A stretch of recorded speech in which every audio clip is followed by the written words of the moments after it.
Hi, this is Ken. I want to talk about life. Sometimes life just gets in the way, doesn't it? Things unplanned happen, things that we have no control over. But I found in my life that most of the things that happen to me are self-inflicted. I think people sometimes struggle with accountability.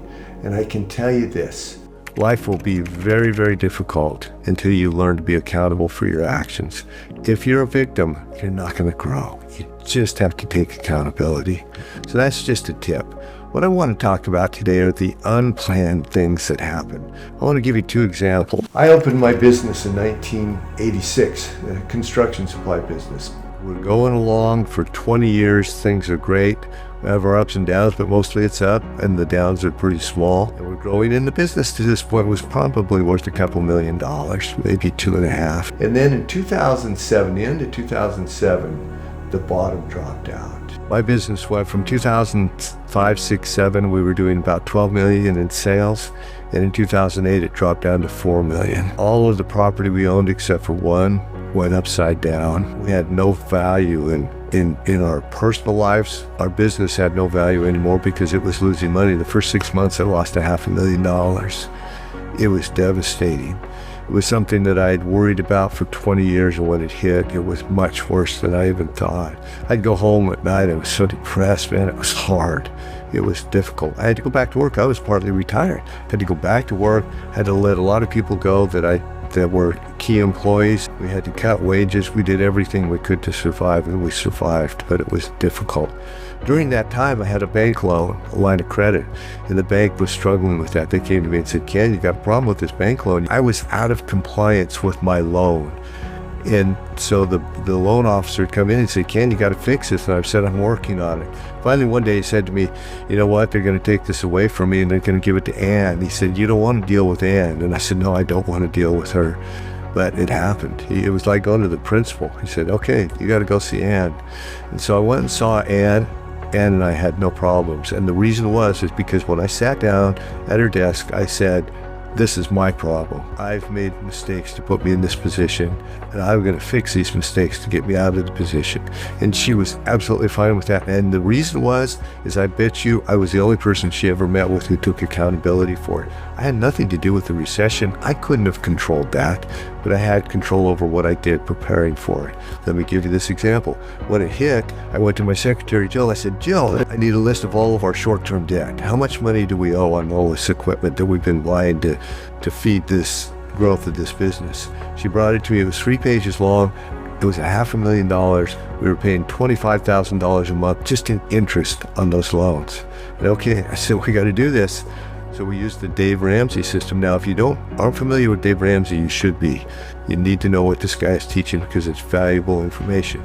His system was you take the thing that you owe the least on, you pay it off, then you take what you're paying on that item, and you add it to the next item that you owe the least on, and you pay it off, and you keep working up. So first thing, I paid off a truck that I was paying $350 a month. Added that to the one I was paying $500. Now I'm paying $850. Pretty soon I'm paying $2,000, $3,000, $7,000 on these loans. 4 years of the recession, we paid those loans off, every one of them. And since then, I have never done that again. When we buy a piece of equipment, we pay cash for it.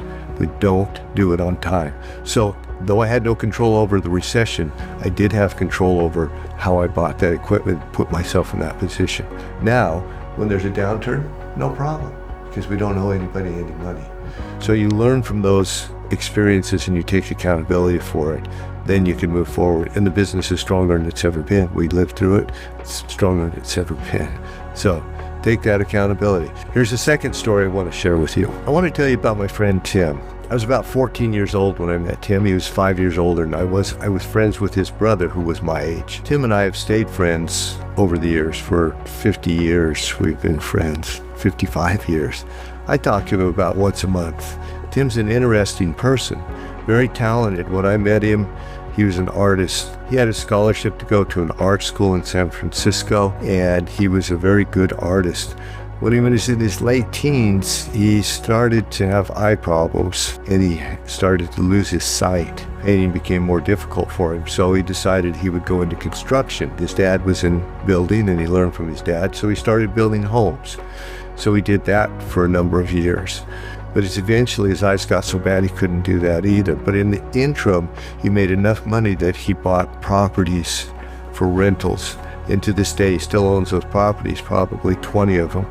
And he takes care of those properties. He manages the properties himself. I asked him one day, I said, Tim, why don't you sell those and just do whatever you want? He said, Ken, it gives me purpose. I like doing what I do. He said, that's what my life is. So Tim's 75 years old. He is 100% blind today. He can't see. He's totally self-sufficient. He's self-made. He supports himself. He doesn't paint anymore. Well, let me take that back. He does. We go back a few years. After he quit painting because of his sight, he realized he couldn't be a painter. He continued to paint. It was just more difficult for him. He told me just last week, he said, Ken, he said, I decided once I was going to paint one picture a day for a year. And he said, I did that. I painted 365 pictures. He said, in that 1 year, I learned more about painting than I had my whole life up to that point. He said, it changed me as an artist. How cool is that story? When you want to make a change in life, sometimes you have to do that. You have to give 100% until you are proficient in that area. And that's what Tim did. But then his sight got worse. He couldn't paint anymore till it got to a point where he was totally blind. And he said, I was really depressed. And he said, my mom came over one day. He told me this. My mom came over one day and said, Tim, you need to paint. And he said, Mom, I can't see. And she said, do abstract. And he said, well, I can try it. So he started painting abstract. This was about 15 years ago. He would enter these paintings in the fair, and he started winning blue ribbons with these abstract paintings, and he was totally blind. I talked to him this week, and he said, this last fair, he entered 3 paintings. He had 2 blue ribbons and a red, 2 first and a second, totally blind. This is a guy who's taken accountability for himself, doesn't sit around feeling sorry for himself.